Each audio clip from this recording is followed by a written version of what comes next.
Okay, so we're going to be starting our first lesson in Adobe Illustrator, and it works a lot like Adobe Photoshop, um, but there are quite a bit of differences, so we will treat it as if it's kind of its new thing and remind you of some settings that are shared between Adobe Photoshop and Adobe Illustrator. So we'll start with a new file. When you start with a new file, we're going to be working with pieces of paper. So we're going to go to print and we'll choose letter sized. And when you click letter sized and click create, there you've got your letter sized piece of paper. We're really only going to be touching the first three tools today. Uh, the first two are about selecting things, and the third one is a pen tool. And uh, let's start with that pen tool. And the one below it is a curvature tool, which is very similar, but basically it's designed to do curves only, and the pen tool can kind of do lines and curves. So we're going to do it because it's a little more flexible, at least for what we want to accomplish.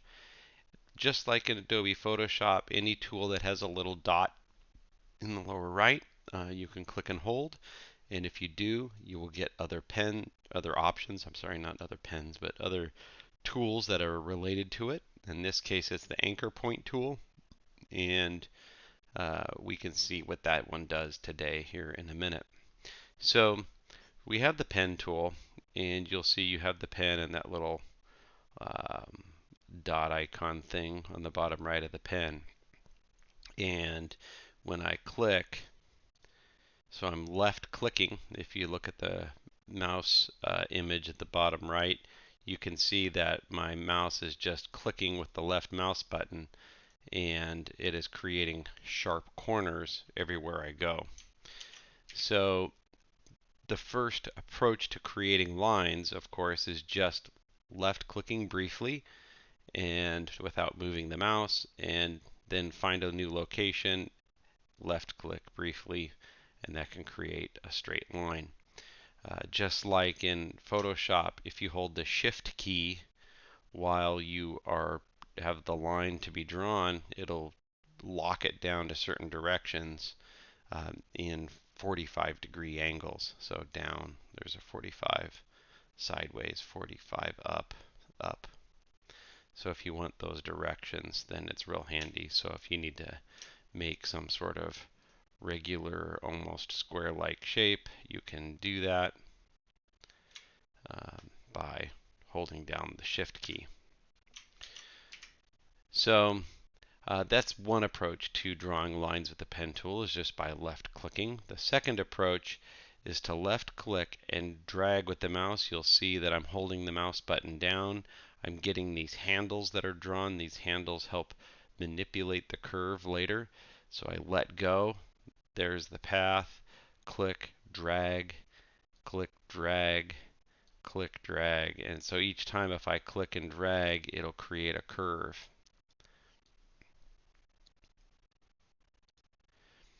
Now, another thing that you'll notice when we're using the pen tool is that it doesn't want to stop drawing, meaning if I click, it's got a line connected to the mouse, and if I click drag, that line is still there connected to the mouse. The only way to get rid of it is either to hit escape and break the line, meaning just stop what you're doing at the last point you drew, or you have to click where you started on another control point. Generally, it's you click where you start.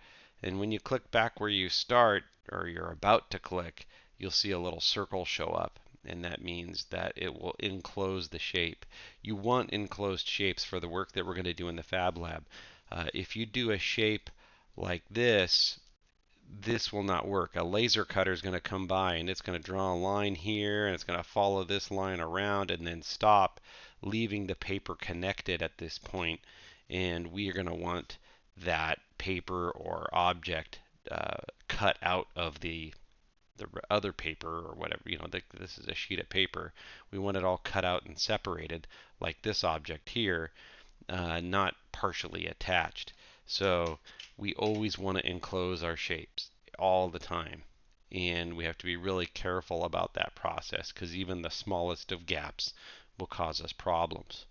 So in drawing with the pen tool, we we can click drag, we can mix that process up. Our goal will generally be to go back to where we started to have an enclosed shape. So now that I have an enclosed shape, how can I manipulate this thing or make it look like other things, or if I've got to adjust something that didn't get done right, how do I do that? These top two arrows are selection arrows. The top arrow selects the whole shape, and you'll see that because you'll get this thin border around it, and you can click as long as it has a fill color. In this case, the fill color is white. I can click in the middle, grab it, and move it. Or I can click on the path, grab it, and move it. So this tool basically selects the whole shape when I do it. And I talked about the fill color. If I change that fill color to the nothing color, so there's now no color on the inside. If I click on here in the inside, it won't let me grab it and move it. Even if I have the object selected, it won't let me grab it and move it. And that's because there's nothing in here. There's no fill, so that shape doesn't exist in there, so you can't grab it. So if you do empty out the color inside of a shape, click on the path and either click on the path and move it or change it to have a fill color of some sort. In this case, I just switched it back to white, and then I can grab the inside because the shape is inside there. So this tool is the kind of like the select an entire shape tool. And of course you can grab these handles and drag them. You can hold the shift key to keep the scale, so that way you just make things bigger and smaller. You can rotate stuff around if you want to. Any of that with this tool. That's the select tool, and it grabs the entire shape. The next tool is also a selection tool, but its job is to select individual pieces. I can select just a specific path and grab that path and move just this portion from one anchor point to another. It'll allow me to grab it and move it around. I can click on a specific anchor point itself and move that anchor point around. And this one's got the name of a direct selection tool. So think of it as grab the whole shape, grab a piece of the shape. Depending on what you want to do, those guys will be really helpful for you in grabbing things and moving them around and getting them to look like you want. Let's go back to the pen tool. What if I try and use the pen tool on an existing shape? What happens? Well, I have anchor points. These are hard points in the drawing. There's one right here. Every time I mouse over it, it'll tell me there's an anchor point there. If we follow this path around, um, there may or may not be. I think I just passed one, did I? Maybe not. There may or may not be an anchor point. You can tell where anchor points are at by clicking on it with the direct select tool, and we can see, yep, there was an anchor point there. So there are a variety of anchor points, and so if I click on that first with the direct select tool and go back to the pen tool, I know these anchor points exist. If I click somewhere on a path, it adds an anchor point.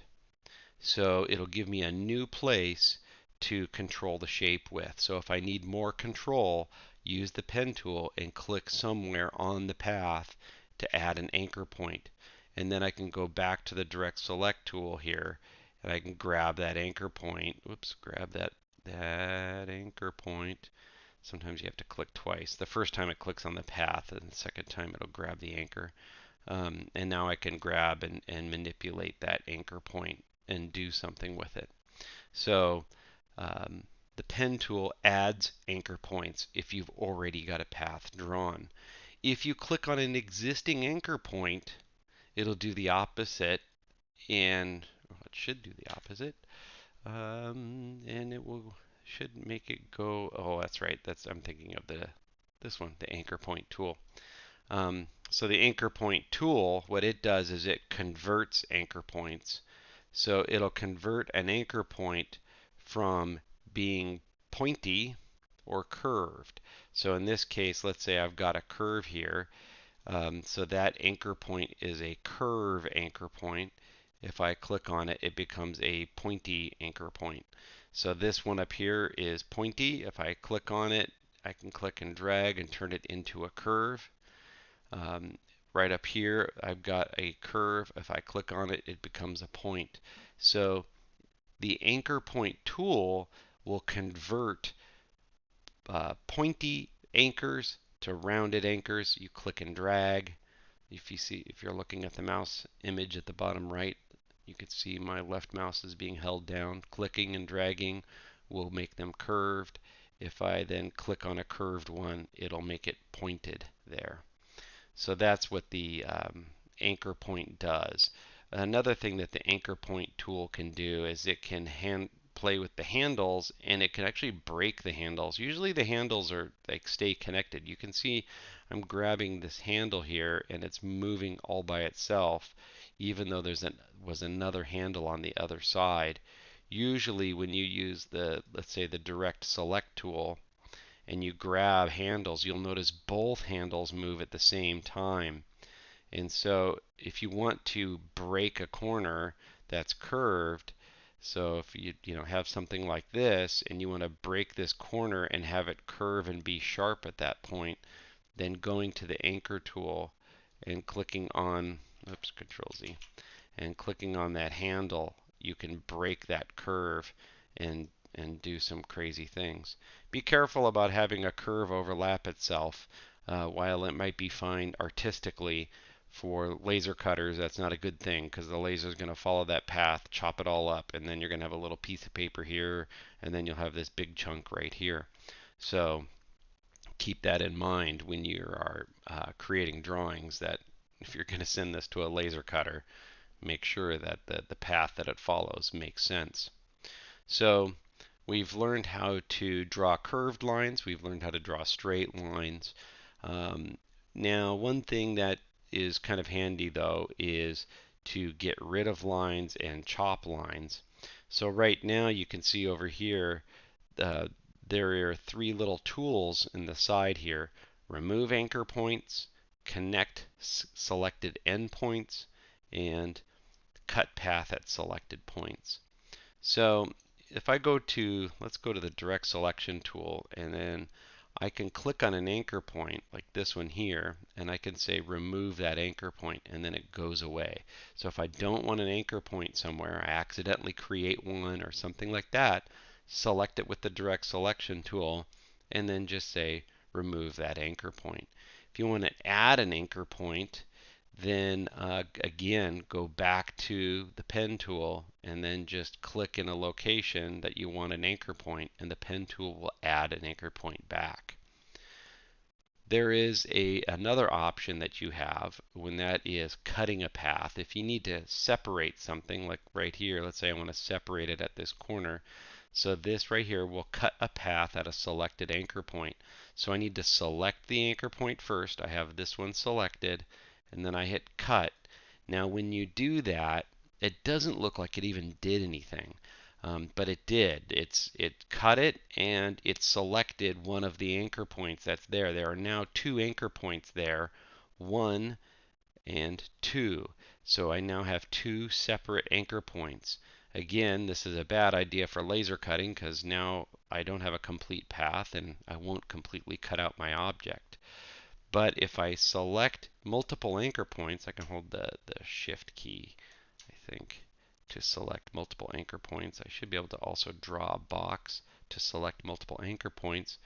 And when you do that, this middle option will show up, which is connect selected anchor points, and I can reconnect them. So now I have two anchor points separated by a straight line. And remember, sometimes you want to click twice if you want to get access to just that anchor point and not a whole line segment for your shape. So there you go. That's the rundown of how to draw lines, manipulate the lines, cut the lines, add anchor points to the lines, and change them. Your activity for this line drawing is going to be doing a dot to dot drawing. I have an image on Schoology for you of SpongeBob. So what you'll do is you'll download that image from Schoology and you'll go to File, Place. When you do that, you'll find your image in the Downloads folder, hit Place. You'll see the little image of SpongeBob attached to your mouse, and you left click and drag. If you don't left click and drag and you just left click, then SpongeBob's going to get placed there, possibly quite large, possibly quite small, and you might have to resize him with the selection tool. So there I've placed it with that place command, and now I can use a selection tool and move it around and center it, let's say, on the screen. So now I have SpongeBob here, and I want to draw on SpongeBob. What I don't want is I don't want the image to move. So what we're going to do is go to the right under Layers. We're going to find, this is SpongeBob right here, and we can lock it so that way I can't accidentally mess up with SpongeBob, and then that blue box that was around him goes away. Now I can go to my pen tool and I can start drawing on top of SpongeBob if you want, and you can see that I'll get new layers as I do that. So to do a dot to dot, I'm going to need to use the pen tool and connect the dots. So I'll need to find the number 1 dot, which is right up here. If you can't see it, use the magnifying glass and zoom in. You can click and drag, and there's the 1 dot. Now, if you're connecting dots, everything looks fine at the moment. But as soon as, let's say, we turn a corner and we start doing these other dots, you'll notice stuff started disappearing, and that's because it's filling the shape with our fill color, which is white. So to do SpongeBob, what you might want to do is actually, when you select the pen, switch the fill color to the nothing color, so that way you can continue to see your dots and you can draw all your lines that you need. So you'll be able to go 1, 2, 3, 4, and then if you were to make a turn, you don't have to worry about stuff in the middle being covered up by the fill color. So you'll draw your SpongeBob if you've got your separate mouse. Using the middle mouse button will allow you to move the screen around, much like Fusion 360 is another one that works the same way as that, so you get used to that. So draw SpongeBob, and you can color it in by selecting enclosed shapes and changing the fill color. Be careful with that, because if you draw him all in a single shape and then change the fill color, then it's just going to fill everything up. So you might want to break up some of your shapes and connect them in different ways, so that way you can color it in with your own color choices. And then you submit a screenshot of your completed SpongeBob drawing when you are done.